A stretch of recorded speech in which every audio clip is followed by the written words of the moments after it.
I'm Dr. Fatima doing my MD Pediatrics final year at Institute of Child Health under Professor Satyamurthy and Subramaniam sir.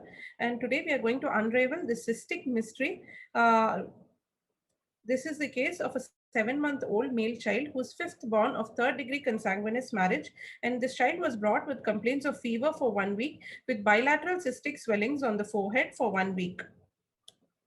The child had presenting complaints of high-grade fever with breathlessness for 2 days with bilateral soft swelling on the forehead. There was no history of vomiting or loose stools, no history of ALOC or lethargy. Past history, the child was admitted elsewhere for unprovoked seizures, only one episode, and the MRI showed bilateral frontotemporal atrophy. The child was started on AEDs and discharged. The birth history, the antenatal history was uneventful. There was a history of NICU admission for 1 week in view of neonatal sepsis. There was no history of seizures during this period. The developmental history is normal for age. The child was immunized at birth with BCG, zero dose OPV, and hepatitis B. At 6, 10, 14 weeks, the child was given pentavalent and rotavirus vaccine. At 6 and 14 weeks, the child was given IPV. Family history, this is a third-degree consanguineous marriage. The mother had a history of 2 abortions and 1 stillbirth. The first child is 12 years old and she's alive and well. On examination, the child was sick looking, tachypnic, there was pallor, there was an ulcer on the left upper arm with bilateral cystic swellings on the forehead. There were multiple nodular lesions which were palpable over the trunk and limbs. There was a hepatomegaly, the liver span was 7 centimeters. Spleen was palpable for 2 centimeters along the axis below the left costal margin. This is an image showing the cystic swelling on the forehead. We did an CBC initially, and there was an elevation in the total count with a neutrophil predominance, and the ESR was 57 millimeters per hour. A peripheral smear did not give us clues to the diagnosis. These are the X-rays. In the X-ray, we can see that there are multiple lytic lesions in the humerus, as well as in the calvarium, as well as in the long bones. This is a CT which is showing basolateral ground glass opacities with multiple cystic lesions. And this is a CT of the liver, which is again showing multiple hypoechoic lesions. So at this juncture, this is a child with fever, cystic swellings, skin lesions, and organomegaly. In addition, the child is having lytic lesions in the bones, that is the axial and the appendicular bones on X-ray.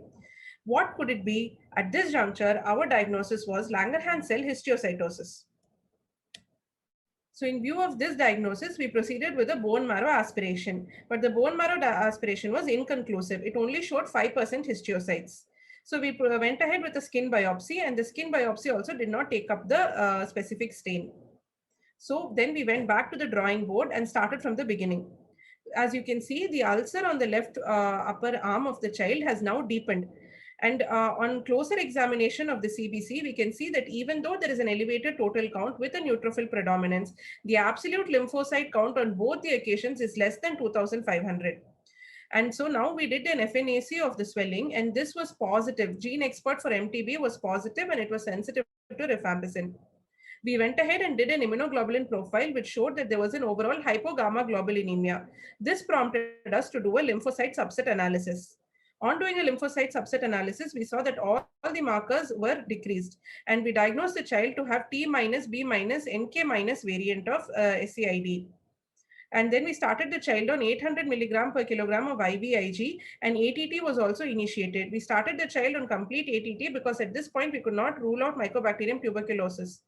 Higher antibiotics were continued, but the child went in for multi-organ dysfunction and succumbed to disseminated BCGiosis on the 13th day of hospital stay.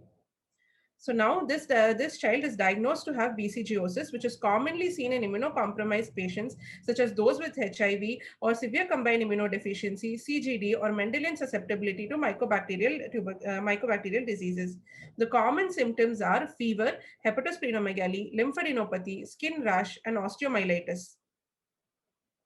So when such a child comes to us, our flow of investigations would be initially to do an absolute lymphocyte count for age. If the absolute lymphocyte lymphocyte count is less than 2,500, it is an important clue towards immunodeficiency.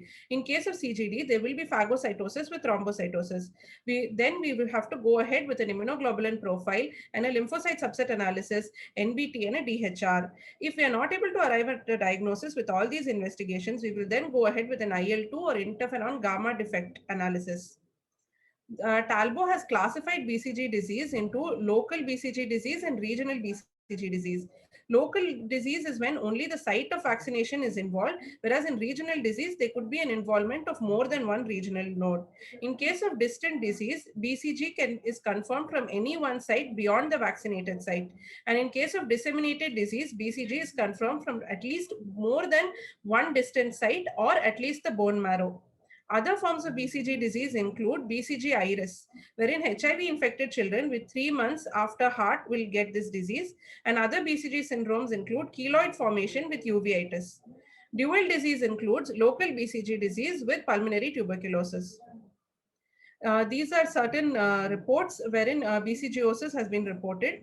And so the points to remember in case of BCGosis is that the age of presentation is between 4 months to 72 months. And the mode of presentation is that, as previously discussed, the child will have fever, lymphadenopathy, hepatosplenomegaly, abscess, osteomyelitis, and lytic lesions in the bone. The mortality rate for a child with primary immunodeficiency and BCGosis can be as high as 71.6%. The treatment is not only ATT, but also hematopoietic stem cell transplantation. So the takeaway points from this presentation is that neonatal screening for primary immunodeficiency prior to vaccination would be the ideal scenario. Mycobacterial infection are a close differential in an infant presenting with lytic lesions. Leukocytosis with neutrophilia does not rule out immunodeficiency. We must look at the absolute counts. Absolute lymphocyte count less than 2,500 is a very, very important clue. Not only is the absence of BCG scar, but even the presence of a deep ulcer is significant for the diagnosis of immunodeficiency. Thank you.